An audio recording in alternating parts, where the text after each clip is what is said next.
নবী করিম সাল্লাল্লাহু আলাইহি সাল্লামকে স্বপ্নে দেখার ব্যাপারে ওলামায়ে কেরামের দুইটা ব্যাখ্যা আছে। একটা ব্যাখ্যা হলো হাদিসে আসছে নবী সাল্লাল্লাহু আলাইহি সাল্লাম বলেছেন, কেউ যদি আমাকে স্বপ্নে দেখে তাহলে সে সঠিক দেখেছে, কারণ শয়তান আমার আকৃতি নকল করতে পারে না। এই হাদিসের একটা ব্যাখ্যা হলো, অনেক ওলামায়ে কেরামের ব্যাখ্যা হলো, সাহাবীরা যারা নবী সাল্লাল্লাহু আলাইহি সাল্লামকে চিনতেন, ওনার চেহারা মুখস্থ ছিল, তারা যদি স্বপ্নে দেখে তাইলে তিনি নবী সাল্লাল্লাহু আলাইহি সাল্লামই, শয়তান তার আকৃতি ধারণ করতে পারে না, এটা তাদের কথা। আমরা যারা নবী সাল্লাল্লাহু আলাইহি সাল্লাম কেমন ছিলেন, তার চেহারা রূপ কেমন ছিল আমরা দেখি নাই, তো আমরা যদি স্বপ্নে দেখি সেটা নবী আলাইহিস সালামের চেহারাও হতে পারে, আবার অন্য কাউকে আমার নবী সাল্লাল্লাহু আলাইহি সাল্লাম মনে হতে পারে, সেইটাও হওয়ার সম্ভাবনা আছে। এটা এক শ্রেণীর ওলামাদের মত।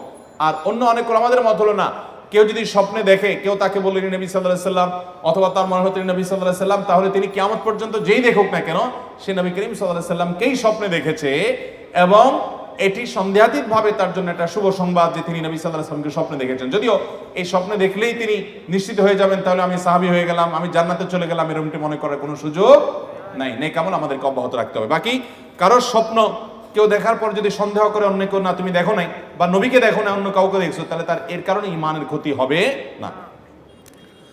আমার খালাতো বোন, মামাতো বোন এবং ফুফাতো বোনের সাথে দেখা দেওয়া জায়েজ হবে কিনা জানালে উপকৃত হব।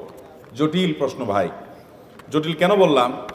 খালাতো বোন, মামাতো বোন, ফুফাতো বোন, এদের সবার সাথে পর্দা করতে হবে, অথচ এদের সাথে পর্দা করাটা আমাদের সমাজের সবচেয়ে কঠিন কাজ, ঠিক না বলেন? ভাবির সাথে পর্দা করা সহজ না কঠিন? অথচ ভাবির সাথে পর্দা করা লাগবে কি লাগবে না? আমাদের সমাজে ভাবি এবং দেবর সম্পর্কটা, এটাকে দেখানো হয় এক ধরনের খুনসুটি করার রাইট, অধিকার আছে এই টাইপের সম্পর্ক হিসাবে, ঠিক কিনা বলেন? এই জন্য দেবর ভাবির খুনসুটি নিয়ে অনেক আপনার গল্প, মুখরোচক কথা, অনেক কিছু আমাদের সমাজে প্রচলিত আছে। অথচ নবী করিম সাল্লাল্লাহু আলাইহি সাল্লাম এই সম্পর্ক সম্পর্কে বলেছেন এটা হলো মৃত্যুর মতো, একে অন্য থেকে, মৃত্যুকে যেরকম মানুষ ভয় পায় এরকম সাবধান থাকবে, এখানে অনেক বেশি রিস্ক আছে ফিতনায় পতিত হওয়ার। এই জন্য এখানে পর্দা আরো বেশি কড়াকড়ি ভাবে করতে হবে। খালাতো বোন, মামাতো বোন, ফুফাতো বোন ছোট থাকলে তো ভিন্ন কথা, কিন্তু যখন তারা পর্দার আওতায় চলে আসবে তখন তাদের সাথে অবশ্যই পর্দা মেনটেন করতে হবে। পর্দা মেনটেন না করার কারণে তলে তলে কত গুনাহ, কত অপরাধ, কত জেনা, কত সম্পর্ক নষ্ট হচ্ছে, কত জটিল পরিস্থিতি তৈরি হচ্ছে, আমরা সেটা অনেকেই জানি না। বিধায় এই খালাতো বোন, মামাতো বোন, ফুফাতো বোনের সাথে পর্দা করতে হবে। ঠিক একই কথায় বোনদের ক্ষেত্রে প্রযোজ্য, তারা তাদের খালাতো ভাই, মামাতো ভাই, ফুফাতো ভাইদের সাথে, এবং এর সাথে চাচাতো ভাইও যোগ করেন, তাদের সাথেও পর্দা মেনটেন করতে হবে, এবং তাদের সাথে দেখা দেওয়া জায়েজ হবে না। এরপর প্রশ্ন হলো, আমার শারীরিক অক্ষমতার জন্য ভালোবেসে বিয়ে করতে চাই, কিন্তু বাবা মা রাজি নন।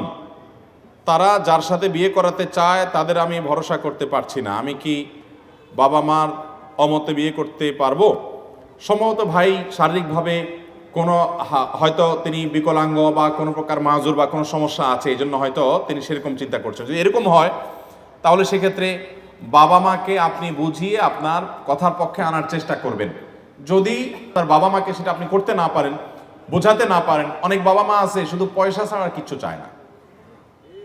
ছেলে চায় একটা দিনদার মেয়ে, মেয়ে চায় একটা দিনদার ছেলে, কিন্তু কপাল পোড়া বাপ মা ভালো ছেলে মেয়ে পাওয়ার পরেও কদর করে না, বরং তারা চায় কি?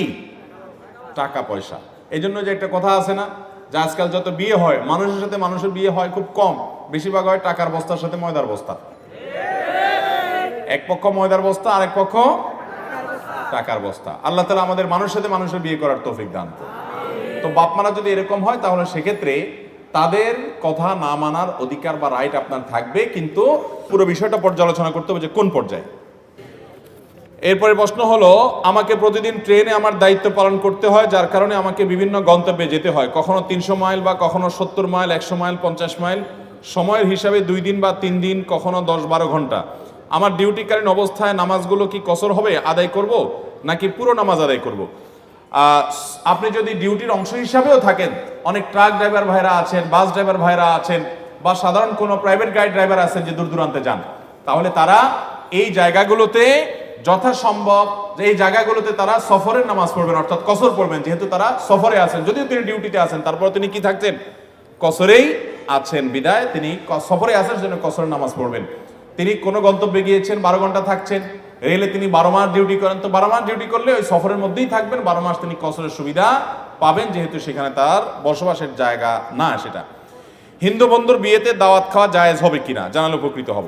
হিন্দু বন্ধু তিনি যদি দাওয়াত দেয় আপনাকে, তাহলে সেক্ষেত্রে সাধারণ দাওয়াত খাওয়া যাবে, তাকে অন্তঃস্থল থেকে শিরক করে, সে আল্লাহকে বিশ্বাস করে না, সেই জায়গা থেকে আপনি সেই অবস্থানে তাকে আপনি রাখবেন না, কিন্তু তার সাথে সাধারণ সম্প্রীতি বজায় রাখা এবং আপনার সামাজিক অন্যান্য কর্মকাণ্ডগুলো করা, লেনদেন করা, এগুলো না জায়েজ নয়। ঠিক একইভাবে সে আপনাকে কোনো খাবার দিয়েছে, এটা খাওয়া আপনার জন্য জায়েজ হবে যদি খাবারটা হালাল হয়, আপনাকে কোনো উপহার দিয়েছে সেটা নেওয়া জায়েজ হবে আপনার জন্য যদি হালাল হয়।